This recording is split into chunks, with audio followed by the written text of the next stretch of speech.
harti waxaan maqlay ma jirto tanina leeyahay ninkii aanu dhalan baan ka tagaya dadku waa dad wada dhashay xigta iyo xigaalaa laakiin hadii la isku soo xadgudbo nin waxa weeye kale waa dhulkaagi baan kuugu talinayaa oo dhulkaagi baan doonayaa inaan kuugu taliyo oo masiirkaagi baan doonayaa inaan qaato oo waxa weeye inaan kan anigu dhalay baa dalkaagi waxa weeye ku qaadanaya xuquuq adna wad ka xuquuq la'aanaysa warda yeeli maayo musabbixina waxaan leeyahay bal Puntland baa dalbanaysaa ma saakin barna anigu qoriga waan dhigayaa Puntland haday soo gasho waa dawlad intaana ma fadhiyaysid 2020ka dhamaadkiisii markaas oo aanu arkay boosigu haboona in ay tahay inaan buuxiyo waayo maadaama qaybta miidiyaha uu ka socday dagaalo isir bedela taariikh bedela dadka maartay dibadda ama qurbaha ku nool ama dadkan taariikhda si fiican u handlan yartaa taariikh kale looga sheekeynayo kadib waxay ugu dhalatay in aan booska buuxiyo laakiin marnaba uma soo galin inaan magac iyo dhaqaale midnaba ka sameeyo miidiyaha markastaba miidiyahu waa furinta markastaba la siifogaanaysay markii dambana hadafkaygu wuxuu ahaa markasta Soomaalidu waxay noqotay deegaan waxa weeye nin waliba deegaankiisa u yeeshay wadogta imka dawladda federaalka 4.5 Soomaaliya wax ku qaybsataa nin waliba deegaankiisa baaxiniisa maanta hadii aan Soomaaliya wax ka noqonayo ama boos u doonanayo xiliyahaygu waa halkanna waxa haystay oo si sifa sharci darro ah oo caburisa oo waxa weeye ma garanaysaa shay isku dir ah oo hayb fogeysa jabhadda SNM oo ahayd jabhad marka waxa weeye kala goynta Soomaaliya ku mashquulsanayd waxa weeye taas ayaa waxay keentay inaan qurbaha ka imaado waxa weeye qorigana qaato ilaa maalintii halkan ku ka bilaabmay ilaa iyo hadda from A to Z waxaan u ahay goob joogan u ahay ilaahay idamkii dhulkana waxaan waxa weeye calan kale ka taagan yahay cid kale ka taliso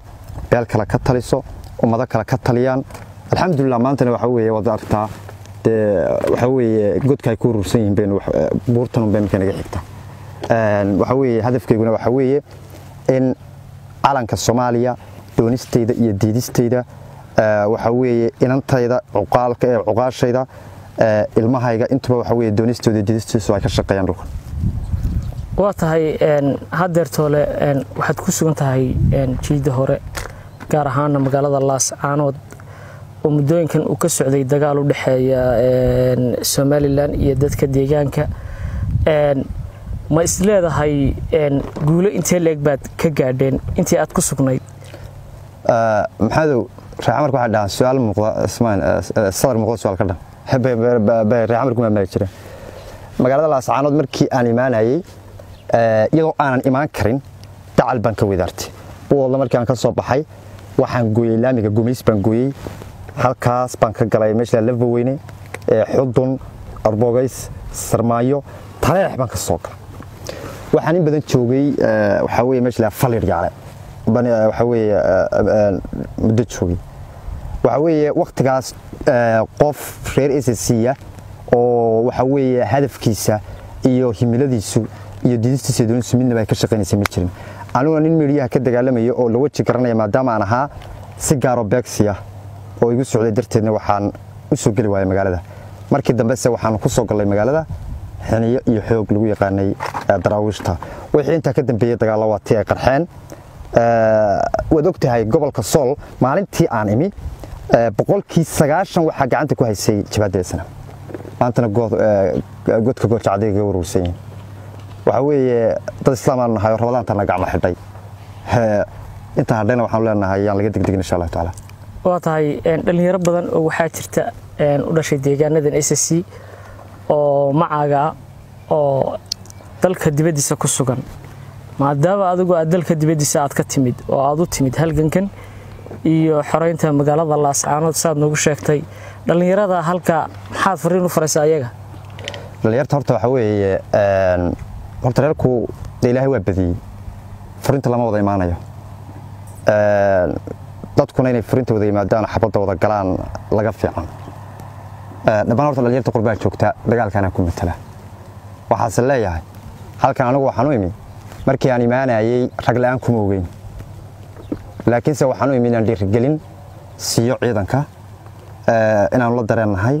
waxa weeye la dhimanayno oo aanan kaliya u joogin meesha inaanu lacaga iyo magaranaysa ay sheegay mustaqbalka shaqeysano sidoo kale dhiirigelin kale oo ah dhalinyarta qurbaha joogta inay iyaguna ku soo dhiiradaan inay dhulkooda u dhintaan oo halka ay leeyihiin tahay xaqiiqadu ay halkan tahay sababtii aanu yimina taasay ahayd dhalinyarta baaqan u diray waxay tahay maanta rag la'aan ma jirto dhalinyarta qurbaha joogta deegaanka marka waxa weeye laga sifeeyo inta hadhay halaadiga SNM insha Allah taala waa inaad yeelataan nin wax u soo bartay oo wax ku soo kordhiya hadda tole haday caafimaad noqoto haday waxbarasho noqoto haday waxa weeye dhismo noqoto maalgelin noqoto iyo kuwa hadda dhaqaalaha bixiya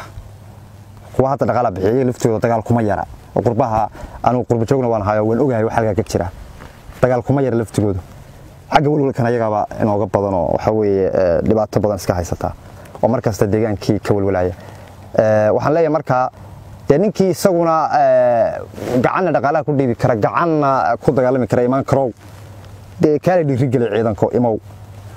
balse laakiin waajib ma ahood ilaahay nagama dhigin qolateen aad baynu u badannahay marka raggan ay matala intaasaan waxa weeye iyagana magaranaysa sheeg barashada quraanku waa waajib kastoo saaran qof kastoo islaam ah siibahaan waalidka qurbaa ku nool waalid ubadkaaga bar inta ay yaryar yihiin quraanka kariimka ee culumta shariicada islaamka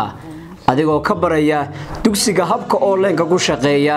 ee madrasatul quraan online oo aad dugsi ku furan 24 saacadood iyo 7 maalmood oo usbuuca waxaana dugsigani ku jooga macallimiin isugu jira rag iyo dumar kuwaas oo ubadka ku barbaarinaya xifdiga quraanka kariimka iyo barbaarinta sane ubadka culumta kala duwan ee dugsigani aad ku baranaysa waxa kamid ah barashada xifdiga quraanka kariimka barashada higaada afka carabiga barashada ducooyinka iyo waliba barashada afka Soomaaliga iyo barashada culumta shariicada islaamka sida fiqiga axaadiista tafsiirka iyo culum aad u fara badan dugsigana ay wax ka bartaan arday kala joogta qaaradaha dunida waxa uu sanad dugsiyeedkan uu qaadanayaa arday kooban oo la barayo diinteena islaamka hadaba waalid ka mid noqo ubadkaaga keen dugsiga madrasatul quraan online wixii faahfaahinta dheerna waxaynu kala xiriireysaan taleefanada shaashada idinka muuqda waatahay haddii aynu barnaamijkaaga inta kaga imaano xaaladda magaalada Laascaanood ee gobolka Sool timid madaxweynaha Soomaaliland Muse Biixi Cabdi baraha bulshada waxa haysatay inuu yiri magaalada Laascaanood waan kala baxayaa ciidamadayda hadii ciidamada Puntland ka jooga Sool ay kala baxaan waxa ka dagaalamayana waa ciidamadii deegaanka u dhashay gobolada Sool Sanaag iyo Cayn SSC bal hadalkiisa maxaad ka leedahay madaxweynaha waxaan ka leeyahay horta dawladna ognahay Muse Biixi wuxuu kamid yahay dadka dhalanteedka iyo beenta ku maawiliya shacabka masaakiinta waxa weeye ku nool Hargeysa Burco dadkii SNMT halaadigi waxa weeye dalkan kala gooyana uu kamid ahaa waxa weeye hadalkiisa waxa wuxuu la mid ahaa hadaladii hore waxa weeye dhalanteedka noqday halkan Puntland kama dagaalamayso Puntland hadii ay dagaalamayso oo dagaalka Puntland soo gasho anu qoriga ma qaateen waa dawlad maamul beelada system beelada budget beelada ciidamada leedahay kala duwan kuwii baday leedahay kuwii maxaa la isha traffic leedahay kuwii maxaa la isha xuduudaha leedahay kuwii waxa weeye argagixisada la dagaalanka leedahay baarlamaan bay leedahay madaxweyne leedahay gola sharci dejin bay leedahay kana hub badan maamulka uu isagu hogaaminayo horta Puntland halkan ma joogto hadii Puntland ay halkan joogto Axmed Karaash iyo Deni oo waxa weeye ciidamada dhiirigelinayo imaanaya balaarki lahaa halkan waxa jooga harti hada weyn ognahay waxa weeye iyagu de ilaa irs waxa weeye wax la irs Soomaali marayaan oo la maqalba oo hadda de igu cusub tahay bay la hadda marayaan harti waajif ana hadda leh harti haan maqani ma jirto tanina leeyahay ninkii aanu dhalan baan ka tagaya dadku waa dad wada dhashay xigta iyo xigaala laakiin hadii la isku soo xadgudbo nin waxa weeye kale waa dhulkaagii baan kuugu talinayaa oo dhulkaagii baan doonayaa inaan kuugu taliyo oo masiirkaagii baan doonayaa inaan qaato oo waxa weeye inaan kan anigu dhalay baa dalkaagii waxa weeye ku qaadanaya xuquuq adna wad ka xuquuq la'aanaysa warda yeeli maayo Muse Biixina waxaan leeyahay bal Puntland baa dalbanaysaa masaakiin barna anigu qoriga waan dhigayaa Puntland hadday soo gasho waa dawlad intaana ma fadhiyaysid waxaan leeyahay markaa ciidamada ha la bixine wixii ku fiiga nasiibka waatay ugu dambeyntii maxaad ugu baaqaysaa bulshada gobolada SSC waxaan ugu baaqayaa horta ilaahay waxaan ugu xamdinaqayaa in maanta ismadii dhulbahante marka horeba propaganda baa jirtay suuqa la geliyo ahayd waxa weeye dhulbahanta way saxaya dhulbahanta waxa weeye reerka gudihiisa marka Soomaali la yiraahdo reer walba gudihiisa waa reerka isugu jecel laakiin waxaa jiray dad nacab ah oo ka dhex shaqeynay oo inta wax magaratada ah marka waxa weeye soo abaabulay ismay saayina ma jirin balse laakiin marxaladii iyo waxa weeye kala guurkii reerka ku dhacay ayaa keentay waxa weeye ismadu inta badan ay chance isu waayaan marka chance isu helana waa ku dadkooda jeeyay horta ismada iyaga waan mahad celinaya mahad ku wada habaale mahad labaad ismada mahad celinaya iyagana waxa weeye iftiinkii ama garanaysa madaxda dalkan ah ilaa iyo inta ay dadkan waxa weeye meel mustaqbalkooda ku hubsanayaan waana ahaan doonaan madax dhaqameed hadii Allah wada la idmo shacabka waxaan ugu baaqayaa ummadaha dariska ah haydi ka amaan helaan cidiida amaad gelin weydana haga xishoonina cidiida amaan gelin weyna qadiyadiina amaan gelin weyda waxa weeye deegaankaaga amaan gelin weyda rabitaankaaga amaan gelin weyda isirkaaga amaan gelin weyda taariikhda amaan gelin weyda haga xishoonina iskuna duubnaada beelaha kale Soomaaliyeed ee ixtiraamka inoo haya waxa weeye Soomaaliyeedna la ixtiraamo waxa weeye maxaa leeyahay sidoo kale waxaan si gaar ah ugu mahad celinayaa haweenka dumarka magaalada dumar baa xoreystay magaalada dumar xoreystay baan soo galnay anagu laakiin waan si raacin inta dhan way si raacin doonaa insha Allah taala bulshada markasta waxaan leeyahay isku duubnaada xasuusta in yar maskaxdina dib u celiya inaad tihiin dhashay daraawiishta geegan xoreysay waa nasiib darro in maanta waxa weeye SNM kuwii haystay baa idinku la gurgurtamaysay kuwii lahaayeen dhulkan uu nasiib bilaabeed ku dhashay dhulkan Ingiriis baa nasiib ku leeyahay wax Ingiriis wuxuu ahaa nin dagaal naga badxiyay heshiisba ma aan ahayn ragaygu buu qabaaba hadda awood baan u hayna waa ka doonan lahaa ama aan ka arsado ama aan ma kaga qaatay awood baan u hayna waa ka doonan lahaa nin ragaygi laayay bay ku leeyihiin doonistiisii iyo rabitaankiisii wuxuu dhaqay intigeena dhaxalkiisii baanu rabnaa hadaba dhaxalkiisii barbaru yaala waxa weeye islaanta labadii bahal lagu qaadi jiray Elizabeth halkaas ay kaga tagtay halka ku qaybsadan leeyahay dadkuna wadada soo abtay isku deegaana ha isku dirina